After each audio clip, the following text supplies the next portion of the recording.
Dans cette partie 4 qui va être relativement courte, nous allons revenir sur deux définitions que nous avons vues dans des chapitres précédents et nous allons en donner une caractérisation, c'est-à-dire une définition équivalente à l'aide de suites. Cela s'appelle donc une traduction séquentielle, puisque séquentielle signifie à l'aide de suites. La première définition que nous allons traduire par des suites, c'est la définition de densité.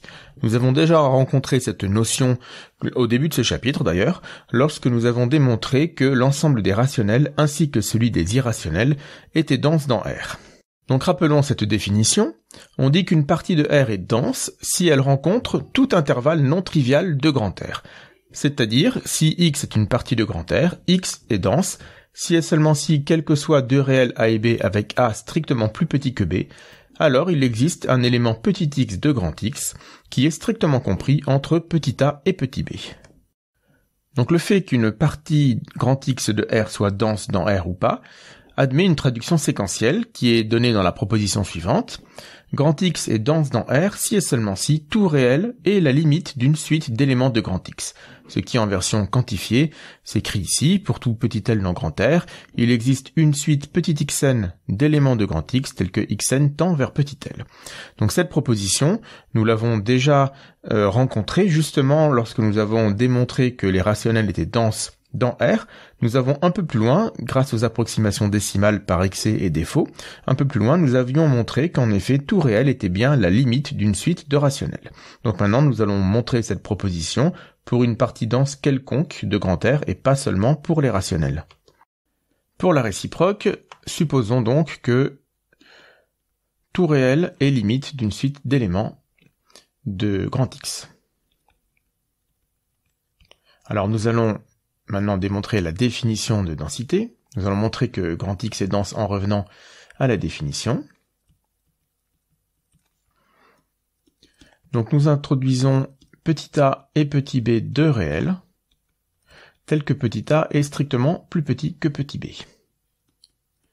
Posons par exemple petit L égale le milieu de l'intervalle AB, et epsilon égale, alors nous allons prendre pour epsilon, par exemple, un quart de la distance de l'intervalle AB. Donc, graphiquement, cela nous donnerait la situation suivante. Nous avons petit a ici, petit b à cet endroit, petit L au milieu, et la distance epsilon vaut un quart de la longueur de l'intervalle AB, c'est-à-dire que nous avons ici L plus epsilon et ici L moins epsilon.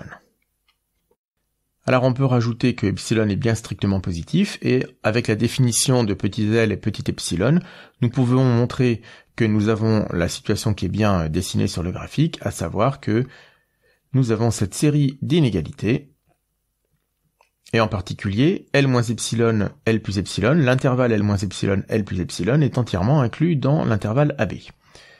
Alors par hypothèse, nous savons qu'il existe une suite petit xn d'éléments de grand X, tels que petit xn converge vers petit L. Donc par définition, et puisque epsilon est strictement positif, à partir d'un certain rang, les termes de la suite xn sont strictement compris entre L moins epsilon et L plus epsilon, et donc il y a au moins un terme de la suite qui se trouve dans cet intervalle, donc il existe au moins un rang n0 dans grand N, alors en fait il en existe même une infinité, tel que nous avons petit a, strictement plus petit que L moins epsilon, strictement plus petit que x n0, plus petit que L plus epsilon, plus petit que petit b.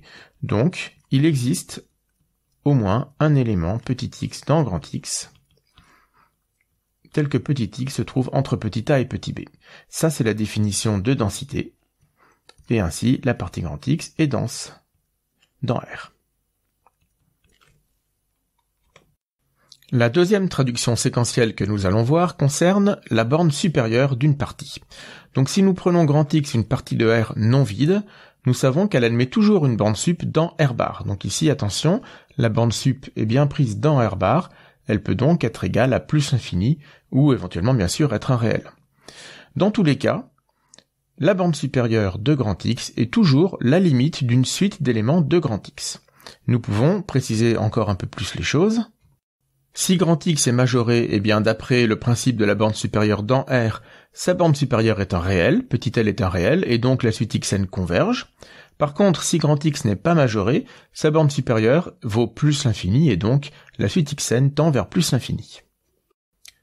Pour la démonstration, il va bien sûr falloir traiter séparément les deux cas. Donc commençons par le cas où la partie grand X est majorée. Comme nous l'avons dit, petit l appartient à R.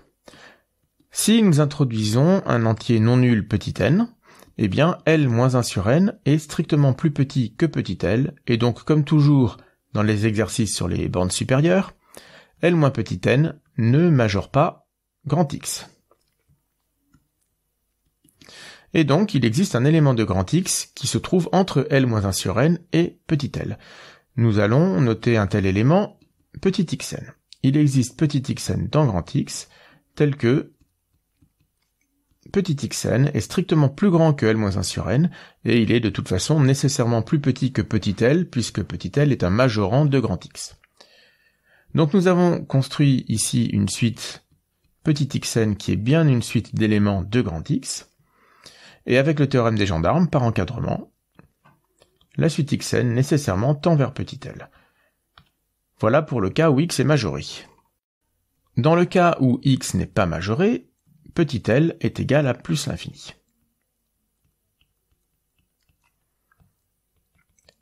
Donc il s'agit de montrer qu'il existe une suite d'éléments de grand X qui tend vers plus l'infini. Introduisons à nouveau un entier petit n dans grand N. Petit n ne majore pas grand X puisque grand X n'est pas majoré. Et donc directement, il existe un élément petit xn de grand X tel que petit x est strictement supérieur à petit n. Donc là encore, cela nous permet de construire une suite petit xn qui est bien une suite d'éléments de grand X, et par définition, ou plutôt si, alors là c'est xn, et par minoration cette fois-ci, la suite xn tend bien vers plus l'infini. Donc voilà pour la démonstration de ce théorème.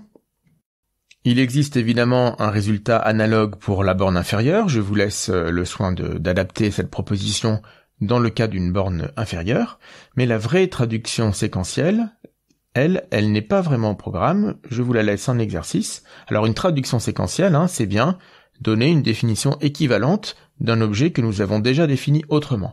Ça n'est pas le cas de cette proposition. Cette proposition permet tout de même d'obtenir un résultat qui relie la borne sup et les suites, c'est un résultat important d'ailleurs, mais la traduction séquentielle, elle est ici. Si nous prenons grand X, une partie non vide de grand R, et nous prenons petit l, un élément de R bar, alors nous avons l'équivalence suivante. Petit l est égal au sup de grand X, donc je préfère préciser qu'il s'agit bien du sup dans R bar. Si et seulement si, nous avons, petit l vérifie 2 points, si et seulement si petit l majore grand X, et petit l est la limite d'une suite d'éléments de grand X. Donc là, il s'agit vraiment d'une traduction séquentielle. Nous avons défini la borne sup de grand X, avec une certaine définition que nous avons vue dans le chapitre 8, et ici, nous en donnons une caractérisation grâce à des suites. Si un réel dans R bar petit x majeur grand X et qu'il est à la limite d'une suite d'éléments de grand X, eh bien, c'est la borne sup. Donc c'est tout ce qu'il y aura à dire dans cette vidéo, et nous allons continuer dans la suite avec des suites particulières.